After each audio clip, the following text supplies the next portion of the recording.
Welcome to Chapter 4, the drivers of information security business. Alright, so here we'll explain some of this information system securities and the effect on people and business, and we'll discuss risk management and approaches, our BIA, our business impact analysis, our BCP, our business continuity plan, and our DRP, our disaster recovery plan. And we'll cover some risks, threats, and vulnerabilities on our infrastructure, and adhering to compliance laws, and then managing and mitigating risk. So business drivers, right? We have people, information, conditions, and these are what drive our business. And business objectives try to support these, right? These are your drivers. Defining risks, right? So the process of identifying, assessing, prioritizing, and addressing risk ensures you have a plan for risks that may affect your organization. Security is all about risk mitigation and risk management. So we have a threat, right? Once again, is an opportunity to exploit a vulnerability. A vulnerability is just you're susceptible to being exploited, and then if it is actually exploited, you have an impact. And then they just say that your threats by your vulnerabilities is your total risk, right? The opportunity to exploit a vulnerability and the number of vulnerabilities that's your overall risk.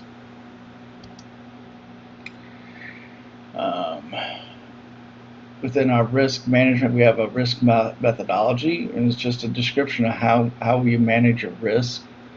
And then most organizations will have a risk register, right? It lists and identifies all the known risks, right? And so in the risk register, you'd probably be a description of the risk, expected impact if the event occurs, the probability of the event occurring, steps that you can take to mitigate the risk, and steps you should take in case the event occurs, and then a rank of the risk out of the risk in the register. How important is this? And that's going to probably be based on the impact if it occurs and the probability of the event occurring, right?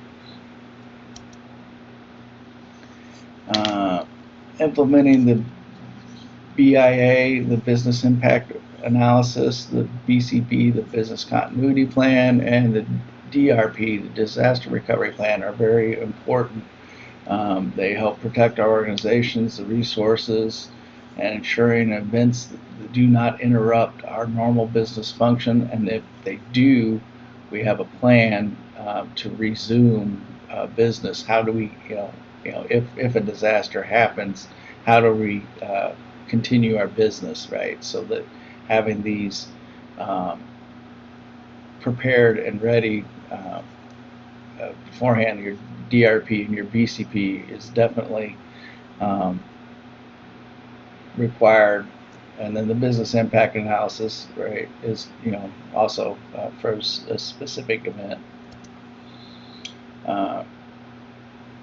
So the business impact is analysis of the organization's functions, activities, and classifies them as critical or non-critical, right? It identifies the impact of the business if one or more of these functions fails, right? And then identifies the priority of different critical systems, right? So if you have multiple failures, which one should you work on first, or how does it go, right?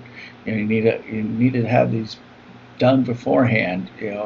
You shouldn't be trying to decide this after it's happened, right? And then the BIA will have some recovery point objectives, the recovery time objective, business recovery requirements, what constitutes recovered, and then some technical recovery requirements, what's required technically, right, in order to get this to function.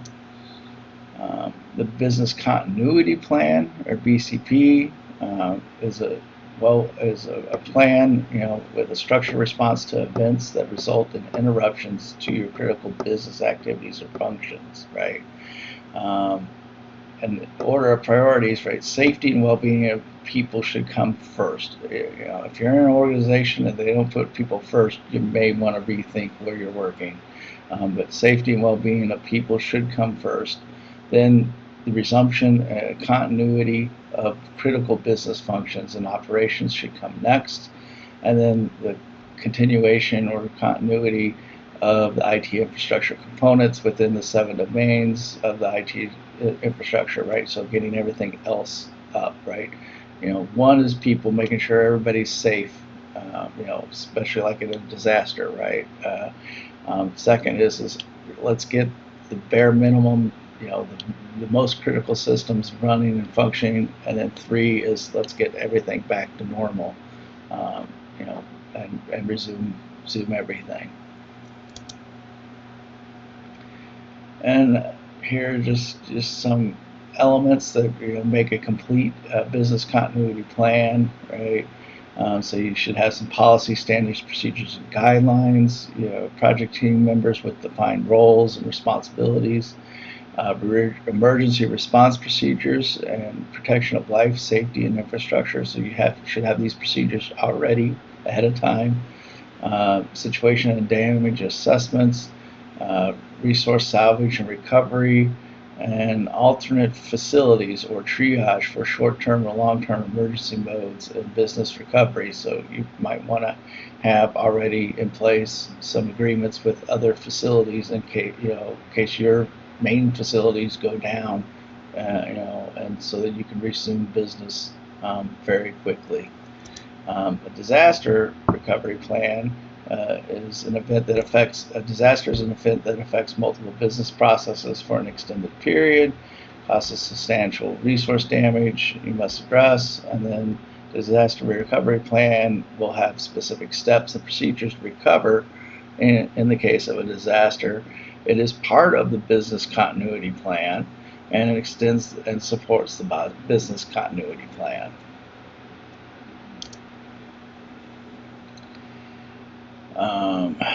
So you're going to have to perform a threat analysis, the impact scenarios. What happens in case of a flood, a tornado,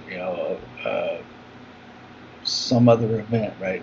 What other earthquake or power outages, whatever, right? So these impact scenarios, and then how do you handle each one? Recovery requirement documentations, and then the disaster recovery. What's needed? How do we recover from this disaster? And then, as I said, you may want to have a site and contract or something worked out with some vendor that provides space. So you can have a hot site which has everything. It's fully wired, hardware's up, data like your original data can be set over. It's up and running. Takes minimal amount of time to get back up and running. A warm site, you have all the utilities and basic computer hardware, but it's not running. It's not got data.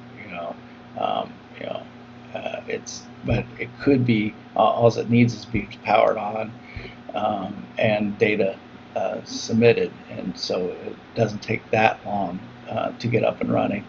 A cold site, has no basic environmental utilities, and no infrastructure components per se, but it's the agreement that you have the ability to stand stuff up. You have the agreement to get things up and running. It'll take a little more time to get a cold site up and running, but at least you already have that contract and have that capability. And obviously the cost between a hot site and a warm site and a cold site is substantial. So there is that cost factor, but it's a matter of how soon, how quick do you need to resume services, right?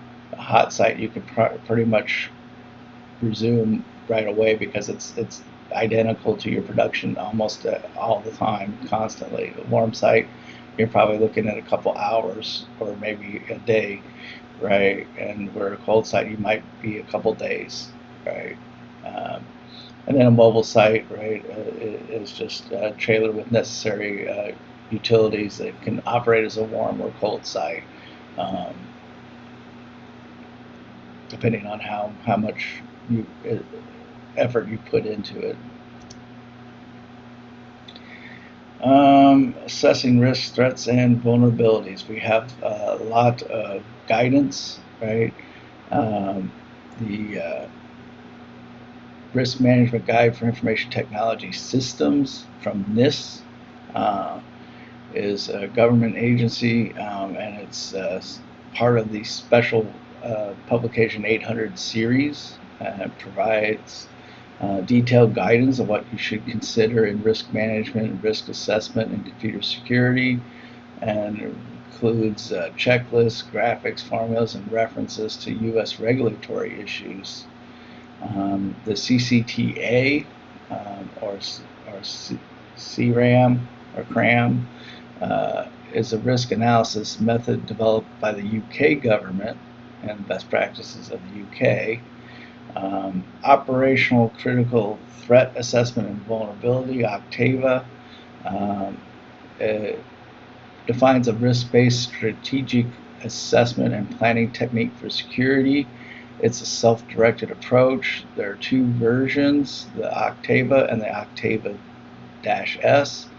Octava is best suited for large organizations, where Octava S works well for organizations consisting of fewer than 100 people. And then the ISO 27005, Information Security Risk Management, is an ISO standard that describes information security risk management in a generic manner, and the document includes examples of approaches to information security risk assessment and a list of possible threats, vulnerabilities, and security controls. Very, very helpful information. So most organizations probably will look at the ISO. Definitely the NIST is a good resource. The UK one is okay to look at, but since we're not in the UK, it's probably not as relevant unless you're dealing with UK. You have a UK presence, then you definitely would want to look at the GRAM. And then Octavia is a good resource as well. Security gaps, right? The difference between our security controls, what we've implemented and put in place, and the controls that are needed to address the vulnerabilities. That's your gap. So when we perform gap analysis, is just a comparison of the security controls in place and the controls that we think we should need to address any and all identified threats. And then, so you have certain steps, mainly a lot of this is probably done by a security auditor, but it could be a security professional too. And you identify the applicable elements in your policies and standards, review and assess the implementation of the policies and standards, and then collect software, hardware inventory information, and then you interview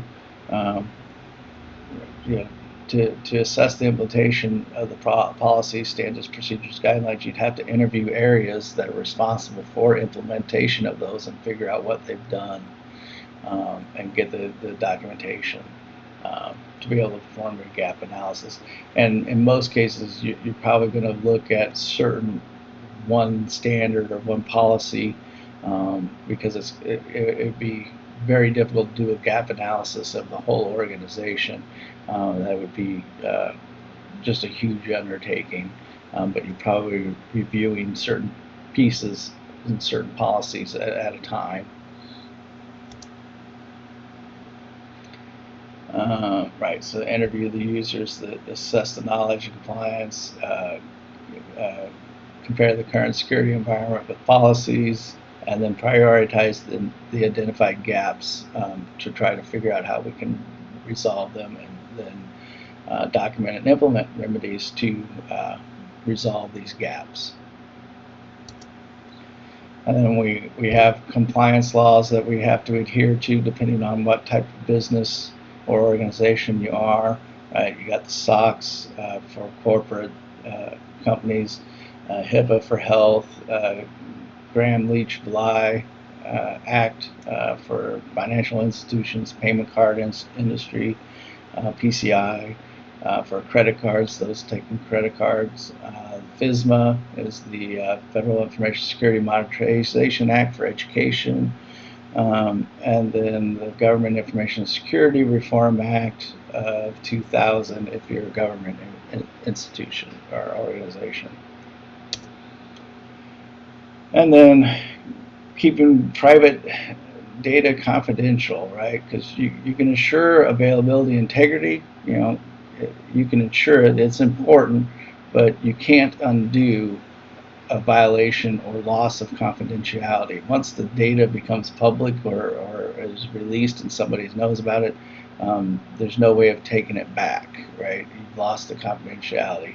So yes, it's important, to ensure availability and integrity, but loss of confidentiality, there's no going back. There's no recourse, right? I mean, you can't resolve that. And here is just the triangle again, the security triangle or triad, and they're all important. They're all pieces of the security puzzle. Right. So keeping the data confidential, we have authentication controls.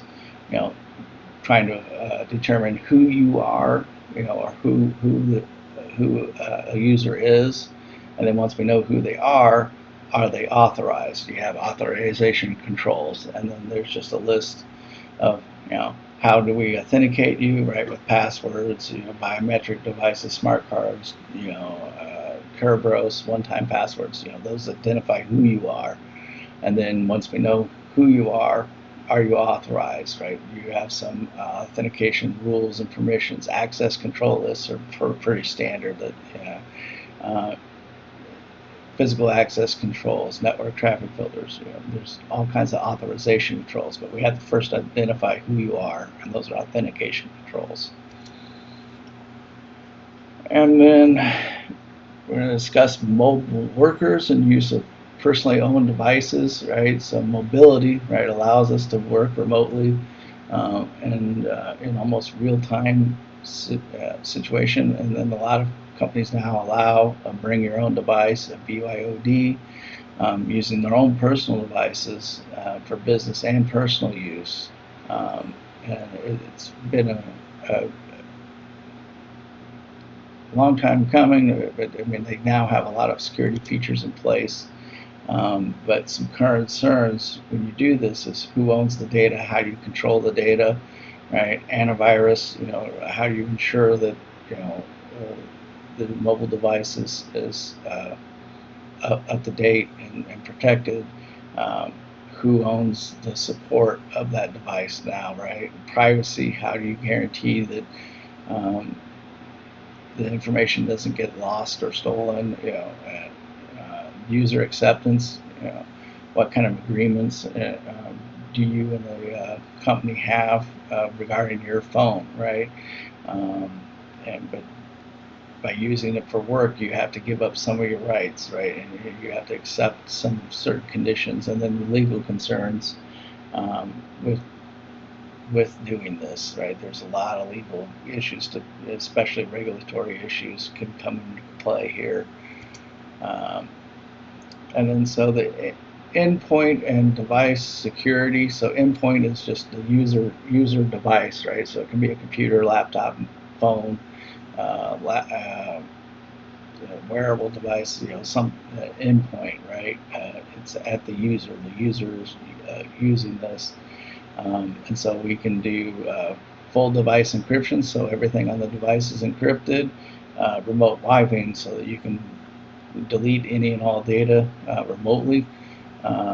You can determine where it's located, GPS, right? Asset tracking, the same kind of tied in with the GPS. And then device access control, remote access, or who has support ability, capabilities on the device. And then removable storage, is it allowed at all, or what kind of controls do you have in place for removable storage?